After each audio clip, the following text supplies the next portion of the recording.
Welcome to Making the Difference, the True North Conversations, powered by the purpose-led independent law firm, Brabner's.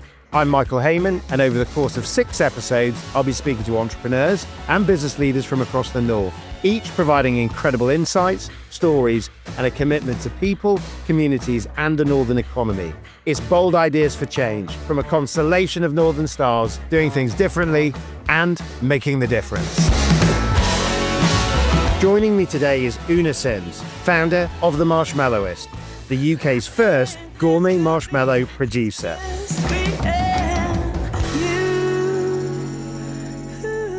Oonagh, welcome to the True North Conversations. Absolute pleasure to see you. Tell us a bit about the Marshmallowist. What a business. Oh, thank you so much. I started the business in 2012.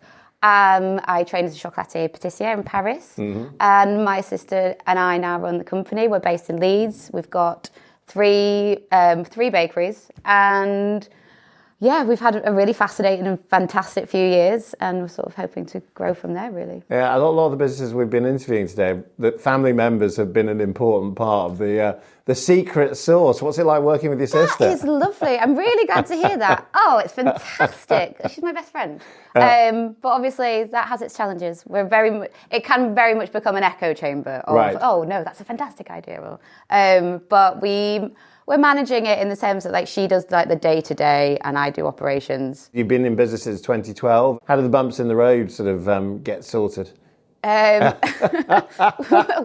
what a difficult question.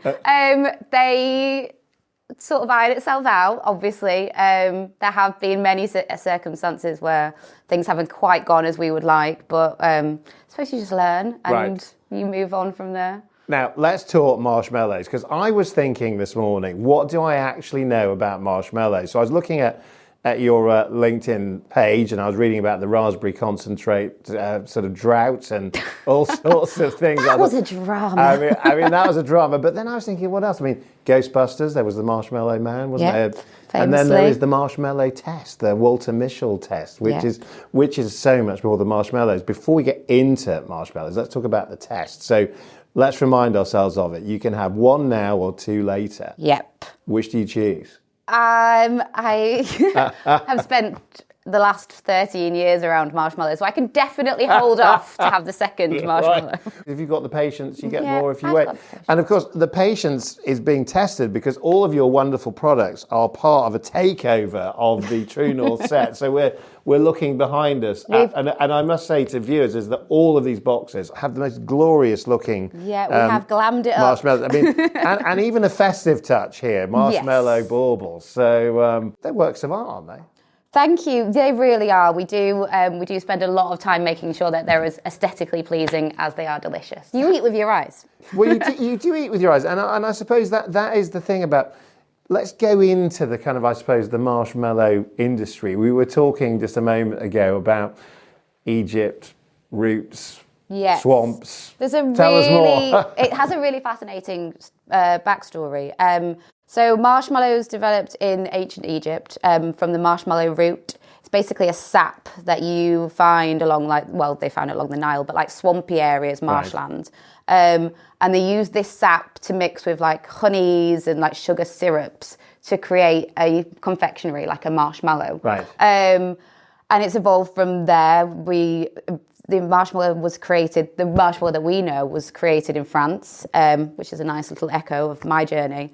And it was replaced with gelatin. So the marshmallow sap was replaced with gelatin, and sugar processes evolved, and that's where we got the sort of the confectionery that we know today. You can see here, you can do incredible things in the shaping and the sort of, the artwork of it. Yeah, very much so. And also what's crucial for us, it's the flavours that we use. Right. We like to layer our flavours. So we sort of treat it in the same way that you would treat like a fine patisserie or a wine or a cocktail. Like you have your base note, you've got your top note, and you've got your middle. And that's really important to us when we create our new flavours, because we use a lot of fruit purees, botanicals, spirits. Every bite has to have a different sort of... I'm just thinking about the discussion you'd have of seeing me and my daughters at a barbecue, sort of with a sort of sticking a marshmallow in, and the bird. This is, as you're saying, We're on a completely very different league different here, aren't level we? here, yes. But our marshmallows are delicious toasted, but Right. they don't burn. First of all, before we leave marshmallows as a category, I mean, what you're talking about is, I could imagine us listening to a master of wine talk about wine in the same way, the provenance, the sort of the notes, all of that kind of thing, high-end chocolate, all those sorts of things. For those that I suppose don't really yet have the same appreciation of marshmallows, tell us what they're missing. Tell us what you see in it as something to eat, something to have in as a sort of a product. So a little bit of backstory. I trained as a chocolatier, patissier in Paris, and what I learned whilst I was studying in patisserie was that it's all about precision. Right. And it's all about layering these flavours. And it was there that I tasted like a guimauve, French for marshmallow, for the first time. And it blew my whole concept of marshmallow. Why? Just because they were unlike anything I had before. They were made from fresh fruit. They were soft. They were they were juicy. And it was confectionery taken to a very adult level. And before that, I'd never seen confectionery specifically for adults. It was it was for children, or if the target audience was for adults, it was based on nostalgia. It was like, banana foam cookie, and I was not interested in doing that. I wanted because it's really sophisticated. It's sophisticated. Right? Yeah, I wanted people to see it in the same way that they do the chocolate industry. Like you can have a Chilean chocolate now, and it's almost commonplace. You get it in Morrison's. I wanted that to be the same for marshmallow. Right. I wanted to be progressive, and I wanted to try different flavours, and I wanted people's concept of confectionery to shift into that luxury market. Got it. Now, there's always been a sweet tooth to your career, as you're saying about the chocolatier. I mean, let's go one step back. What did Oonagh originally think she was going to do, and then what gets you to becoming a chocolatier? Or was it really always the plan? struggle with this because my mum and dad are going to watch this podcast, and I wanted to be a dentist. So you're either going to and they're thank them going to or blame really be them. disappointed that I didn't do that. So sorry, mum and dad. Slightly Well, veered there's a off relationship that between path. chocolates and teeth, I think, isn't there? But now I couldn't think of anything else I would want to do. Right. So okay. So you got it, and amazing experience in terms of working and training in Paris, and sort of obviously your early career selling on the Portobello Road and all that sort of thing. But then you've decided to come home, set up a bakery in your hometown of Leeds. Let's pick up the story there in terms of actually the founding of the business and actually what it means in terms of where you found it. So as you touched upon, we started from Portobello Road, or I started from Portobello Road. I had a little market stall on a Saturday. It was basically just to get extra cash, selling baked goods. And this is good. So this is where We'll be the judge of that, Oonagh. Hey, you have to pick yourself up. No one else is going to do it for you. No, I'm sure it's going to be. But that's where I discovered the magic test. Yeah. So when someone tries something that you've baked or something that you've created, and their whole face changes, it's like that's when you know you're onto something really special. And that's when I started when we were selling the marshmallows every week. That magic test was totally it worked. And that's when I knew that marshmallows would be something that I could take forward. We then got approached by a buyer from Harvey Nichols who was basically just passing the stall on a Saturday morning, and she was like, interesting. And then we got picked up by various bits of press, we approached by journalists from Vogue, and then the Times did a huge double-page spread on us, and then we got a book deal, and things sort of snowballed really quickly. It was these tiny little big changes and big impacts. But then I finally realised that I was not going to make any money, and this was not sustainable in London. Right. So, and I'm from Leeds, so I wanted to return home. I wanted to come back, and I wanted to be able to be around a community that would support me to grow. Okay, I'm going to come back to Leeds in a second. Yeah. But I'm going to have another go at an earlier question, because as you're speaking and you're talking about that moment, the bakery moment, actually where you're seeing the look on a customer's face. Yeah. When I've interviewed people that, restaurateurs, people that have got exactly that same relationship, where there is a delight in seeing customers that really enjoy the product. And it's usually very immediate because the moment that they taste something. Yeah. How's it gone, right? But in terms of The magic test. the magic test, right? Let's call it the magic test.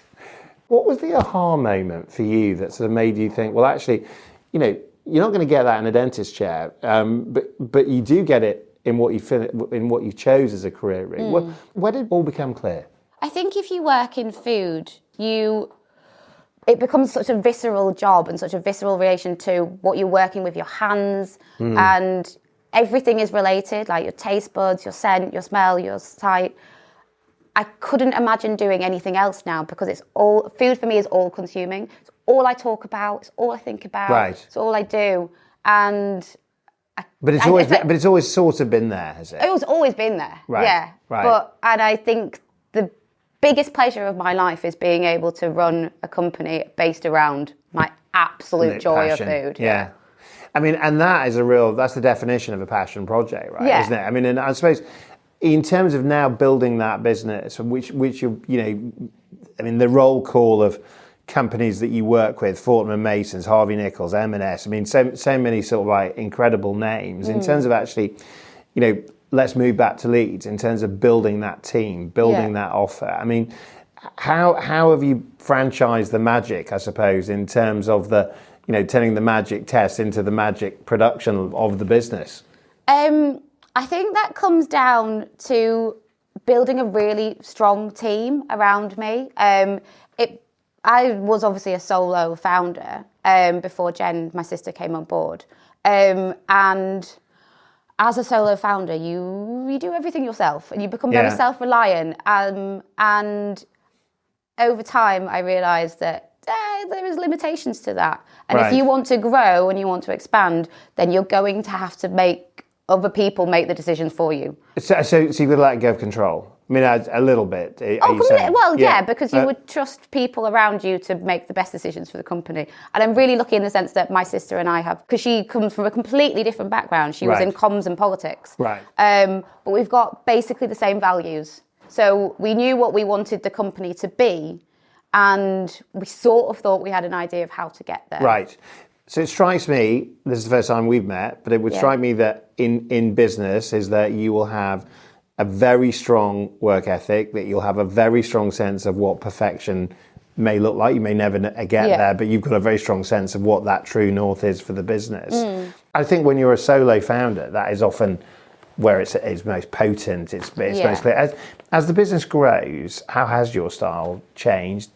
Bringing your sister in, other people that you're working with, are you essentially the same character but part of a wider team, or do you have to change as the business grows? I was very young when I started this company. I was 21 years old. So I have grown up with the business, and I feel like I've learned a lot along the way. And I suppose because I didn't have like strict I didn't have any prior experience really, or any sort of like bad habits to unlearn. Yeah. So I evolved quite naturally. But also we're really lucky in the sense that we have built a team around us that also feel really passionate about this company. Yeah. You've secured investment from the Northern Powerhouse Investment Fund. I mean, they've seen your potential. We hadn't really gone out looking for investment before that. Obviously, we'd been approached by Dragon's Den, and all those sort of similar sort of avenues that you would go down with a company like ours. But inherently we're quite selfish. We don't really like we don't like being told what to do, and we feel like we've got a lot of ownership over the company, obviously. And then also, look, 3% of solo female-founded companies. Hugely. I mean, I wanted to get into that. I mean, it's a very long podcast we're about. It's a very long podcast. Well, we're gonna get through these points, but I think just in terms of the very act of taking on investment. I mean, for a lot of entrepreneurs, that is a major moment because things change, accountability changes, guardrails suddenly start to emerge. There's lots of things that actually are there. How was the process of taking on investment? So I think herein lies the spectacular difference between VC funding and what we were very fortunate to receive. There was no strings attached here. Right. They saw our creativity and they believed in our ability to scale and that they allowed us to do so. Yeah. And you're right, it was such a pinnacle moment in our year. We were just about to launch into Marks and Spencer's, and it really helped our team grow. It improved our packaging, improved our systems and process. Everything about that money was really needed, right? But it really helped us mature. It sounds like you've got a patient investor as well, in terms of they're not on your case in terms of where are you at this year, at all, right? No. But you touched on, I think, a really pivotal and critical question right now, which is the undersupply of finance to female founders. Mm-hmm. I mean, had you had experience of that in conversations? I'm just wondering how the actual investment round happened. Were you approached, or were you looking for it? We were looking for it at that time, but we had to make sure that we were partnering with the right people, because we didn't want to get in a situation where we were being told what to do. Also, we didn't want to be in a situation where everything was about the bottom line, because that's not what this company is about. Me and Jen are both mums, and we wanted a lifestyle with a job that could accommodate that. Yeah. And crucially, also, 90% of our staff are women. Yeah. So we also wanted a company that would allow the flexibility to be a mum, or to have hobbies or anything that they wanted in their lives to be a completely fulfilling job role. And did you find that investors got that and saw that they're actually very few like female angel investors who would understand that, because that's the situation we are in. And you see, I think that the other side of the equation of what you've outlined is that you get performance cultures from that, because you get people with lives, you get people with creativity, you get people with also, commitment. You get people who stay. The majority of my team have been with me for seven years. Mm-hmm. Like, that's very rare in what is basically a manufacturing role. Yeah. Also, we do not hire people for a role. Mm-hmm. We hire people for their future roles, or what job they want to achieve within this company. We hired a temporary packing role 12 months ago, and this lovely girl, and she came in, she did amazing. And now 12 months on, she's running a whole production run. Yeah. And she stayed with the company. Yeah. And it's magical to see that development. It's often the thing in entrepreneurial cultures, of course, is people can fast track their careers. You can go take on responsibilities. Yeah. Tell me something. Is there a northern dimension to this? Is there a northern soul to the business in terms of actually? I mean, if you'd stayed on the Portobello Road, what would be the Marshmallowist? There would be no Marshmallowist. There would be no, right? Okay, Come on. Right. Because there is a capacity to grow in Leeds. You can find production units that are affordable for startups, and also it's the space, not just even for you to have a production, the space to breathe in Leeds, like.